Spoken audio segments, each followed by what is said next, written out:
최근에 나온 아주 거대한 IPO 수식 하나가 말이죠. 완전히 새로운 우주 경쟁의 시작을 알렸습니다. 오늘 저희는 이 경쟁이 어떻게 지정학적인 판도를 뒤흔들고 또 가장 중요하게는 우리 투자 포트폴리오에 대체 어떤 의미가 있는지 한번 깊게 파헤쳐 보려고 합니다. 모든 것의 시작은 바로 이 한마디였어요.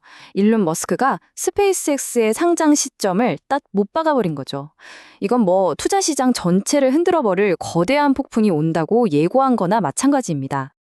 이게 그냥 평범한 기업 공개가 아닙니다. 예상되는 가치만 1.5조 달러. 이 숫자가 무슨 뜻이냐면요. 스페이스X가 상장하는 그 순간 세계 10대 기업 중 하나가 된다는 정말 말 그대로 역사적인 사건이라는 의미입니다. 근데 있잖아요. 머스크의 진짜 목표는 단순히 돈을 버는 게 아니에요. 그 이상을 보고 있죠. 그는 AI, 로봇, 우주 탐사, 이 모든 걸 하나로 묶는 컨버전스라는 엄청난 그림을 그리고 있습니다. 한마디로 기술의 미래를 통째로 장악하겠다는 거죠. 자, 그럼 여기서 질문이 생깁니다. 왜 하필 지금일까요? 그 답은 바로 우주 경쟁의 판이 완전히 바뀌었다는 사실에 있습니다.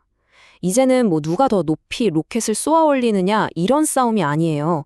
누가 먼저 저 우주에 AI를 위한 데이터 센터를 짓느냐. 바로 이 싸움이 된 겁니다. 이게 좀 믿기 어려우실 수도 있는데 전문가들은요, 불과 5년 안에 AI를 운영하는 데 있어서 지구보다 우주가 더 싸고 효율적인 곳이 될 거라고 예측하고 있습니다. 한번 생각해 보세요. 정말 엄청난 변화죠? 꼭 공상과학 소설에나 나올 법한 이야기 같잖아요. 도대체 무엇이 이렇게 급격한 변화를 만들어내고 있는 걸까요? 이유는 사실 아주 명확합니다. 지구에서는 끊임없이 전력난에 시달리고 냉각 비용은 비싸고 온갖 규제에 발목 잡히잖아요. 하지만 우주는 어떨까요? 사실상 무한한 태양 에너지가 있고 진공 상태라 냉각은 훨씬 쉽고 무엇보다 정치적인 간섭이 전혀 없는 완벽한 환경을 제공한다는 거죠. 물론 이 엄청난 경쟁에서 머스크가 혼자 달리고 있는 건 절대 아닙니다. 구글, 아마존의 제프 베조스, 심지어 오픈 AI의 샘 알트만까지 기술업계의 진짜 거물들이 전부 각자의 방식으로 우주를 향해 달려들고 있어요. 말 그대로 새로운 전쟁터가 만들어지고 있는 겁니다. 이건 이제 단순히 기업들끼리 시장 점유율을 다투는 싸움이 아닙니다. 전 세계 정부들이 막대한 돈을 쏟아부으면서 국가적인 전략의 최우선 순위로 격상되고 있는 문제예요. 예를 들어 2026년 미국의 전체 국방 예산은 약 9천억 달러로 거의 동결 수준이었는데요. 그런데 딱 한 분야, 정말 딱 한 분야만 예산이 엄청나게 들었습니다. 어딘지 짐작하시죠? 네, 바로 우주였습니다. 이건 정말 거대한 전략적인 변화를 보여주는 신호죠. 이제 미국 국방부, 펜타곤의 생각은 아주 명확해졌습니다. 우주는 더 이상 과학 탐사의 대상이 아니라는 거예요. 군사적으로 가장 중요한, 그야말로 궁극의 요충지가 된 겁니다. 우주를 잃으면 전쟁에서 진다. 이 정도로 생각하는 거죠. 그리고 이 막대한 정부 예산은 그냥 쓰이는 게 아닙니다. 우주에서 위협을 탐지하거나 미사일을 요격하는 것 같은 아주 구체적인 군사 목표를 위해서 레이시온, 로키드 마틴 같은 방산 대기업들, 그리고 물론 스페이스X 같은 회사들에게 직접 흘러 들어가고 있습니다. 자, 이렇게 거대한 우주 프로젝트들이 진행되려면 공통적으로 필요한 게 딱 하나 있죠. 바로 천문학적인 돈입니다. 그렇다면 이 돈의 흐름, 즉 경제 전체의 수도꼭지를 꽉 쥐고 있는 곳은 어디일까요? 맞습니다. 바로 미국의 중앙은행, 연방준비제도, 즉 연준입니다.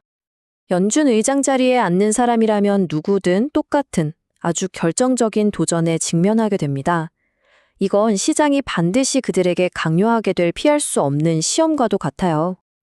그 시험의 본질은 바로 이겁니다. 단기적으로 경제가 좀 아프더라도 경기 침체를 감수하고서라도 인플레이션을 잡을 의지가 있는가? 바로 이 질문에 대한 대답이 앞으로의 모든 것을 결정하게 되죠. 역사적으로 보면 연준 의장 앞에는 항상 두 갈래 길이 있었습니다. 한 명은 폴 볼커, 고통스러운 경기 침체를 감수하면서 인플레이션을 때려잡아서 지금은 영웅으로 추앙받죠. 다른 한 명은 아서 번스, 단기적인 성장에만 집착하다가 인플레이션을 방치해서 실패의 산증이 됐습니다. 과연 어떤 길을 선택할 것인가? 바로 이겁니다. 이 선택이 왜 그렇게 중요하냐면요. 중앙은행가들은 누구보다 잘 알고 있습니다. 통제 불가능한 인플레이션은 사실상 모든 사람에게 부과되는 보이지 않는 세금과 같거든요. 우리 모두의 저축과 구매력을 매일매일 갉아먹는 아주 파괴적인 세금이죠. 좋습니다. 자, 그럼 정리를 해보죠. 한쪽에서는 새로운 우주 경쟁이라는 거대한 흐름이 있고, 다른 한쪽에서는 연준이 경제 전체의 방향을 결정하고 있습니다. 투자자인 우리는 이 복잡한 파도 속에서 대체 어떻게 길을 찾아가야 할까요? 바로 이럴 때 필요한 게 모멘텀 투자의 원칙이라는 아주 실용적인 틀입니다. 보세요. 우리가 모든 종목을 다 맞출 순 없어요. 그건 불가능합니다. 중요한 건 감정을 빼고 시장이 보내는 신호를 따르는 거예요. 아주 간단합니다. 이기는 종목은 그냥 그대로 두고 지고 있는 종목은 과감하게 정리하는 거죠. 이 원칙이 실제로는 어떻게 적용되는지 아주 최근에 있었던 유명 기술주 사례를 통해서 한번 같이 보시죠. 바로 레딧입니다. 정말 매력적인 스토리를 가졌고 기대도 많았죠. 그런데 시장 전체가 신고가를 경신하며 축제 분위기일 때 레딧의 주가는 연초 대비 20% 이상 하락했습니다. 이게 바로 전형적인 부정적 모멘텀 신호, 즉 빨간불이 켜졌다는 뜻입니다. 그럼 왜 이런 신호가 나타났을까요? 회사의 근본적인 펀더멘털에 균열이 보이기 시작했기 때문입니다. 광고 수익은 둔화되기 시작했고, 더 큰 문제는 핵심 성장 동력이었던 AI 데이터 사업의 유튜브라는 강력한 경쟁자가 나타난 거죠.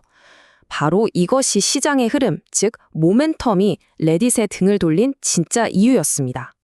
결국 이 모든 분석은 하나의 큰 질문으로 이어집니다. 우주기술, 지정학, 그리고 거시경제라는 이 거대한 조류가 서로 뒤섞이고 방향을 바꾸는 지금, 어쩌면 진짜 가장 큰 리스크는 잘못된 종목 하나를 고르는 게 아닐지도 모릅니다.